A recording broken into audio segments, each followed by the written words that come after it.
What's been your reaction to what they've said about Alex Pretti and what they claimed happened that day? Well, I think they're doing the American people and the president a great disservice by not realizing how much attention is focused on these operations and how details and discipline matter. They spoke before they knew anything about what occurred on the ground. They didn't even implement the typical protocol that you would in an officer-involved shooting, as much to protect those officers as the scene of the incident, everything that goes into an investigation after a casualty, after a death. They talked too soon. It looked like they wanted to get ahead of a news cycle, and it really discredits it. It brings their credibility into question. And Jake, it's very important for people in North Carolina to know, I've held every sheriff in North Carolina that was a sanctuary city jurisdiction accountable. We went after them. Our office filed a bill for justice for victims of sanctuary cities to make sure that if somebody was harmed by someone who was detained and not transferred to ICE, that they could sue that local government and get restitution. So I've made it very clear that I want law enforcement to work with each other, but you can't be situational. You can't expect that out of a Biden administration and Democrat mayors and then not expect us to lead by example by coordinating with state and local law enforcement.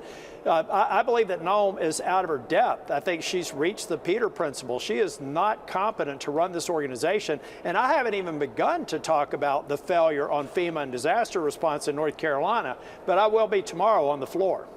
Yeah, so you have called Thom a complete failure on that issue of disaster response, saying she doesn't know how to manage, that people who badly need resources are not getting them.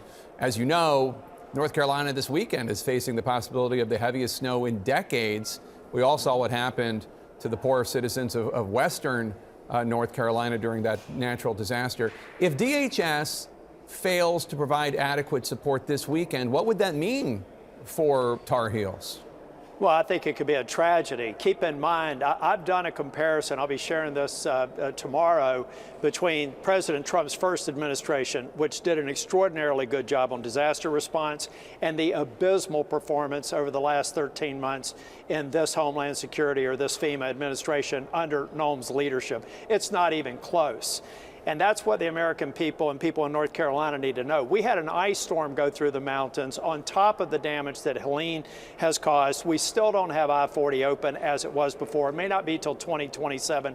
Now we may have enormous snowfall and flooding that comes after that, and they've got to be ready to respond. I'm glad that they released some $200 million today. I'm sure it's just coincidental that I'm starting to cast light on it, but that's a drop in the bucket to what they already should have had out to the local and state entities trying to recover from Helene.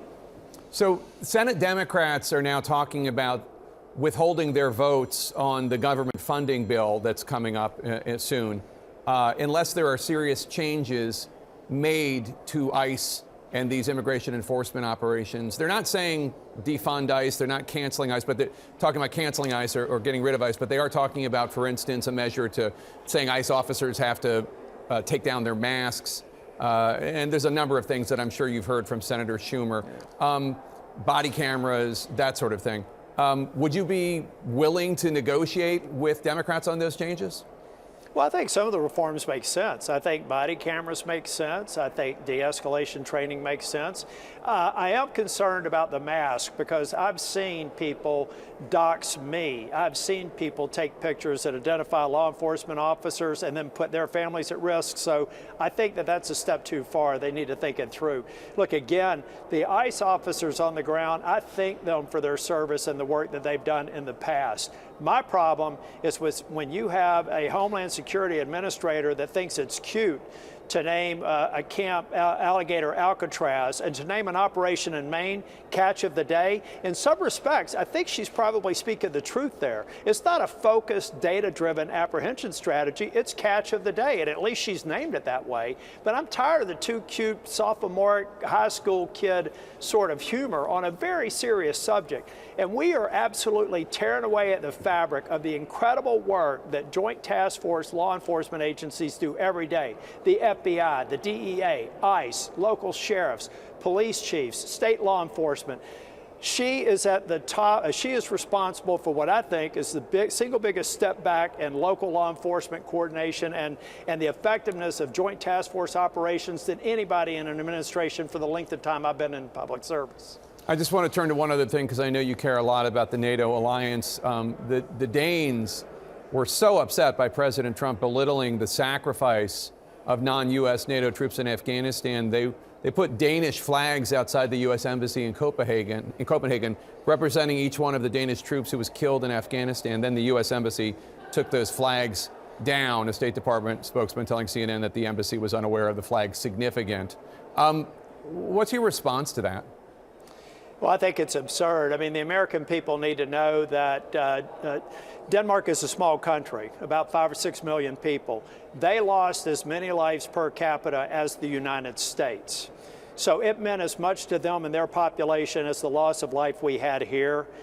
There is no place except for deep gratitude to every nation that went to Afghanistan to honor their Article 5 commitment to the NATO treaty and the NATO organization. If the president has any question about whether or not they'd answer the call, he should look back at the hundreds of lives that were lost by other member countries in defense of this nation after 9/11.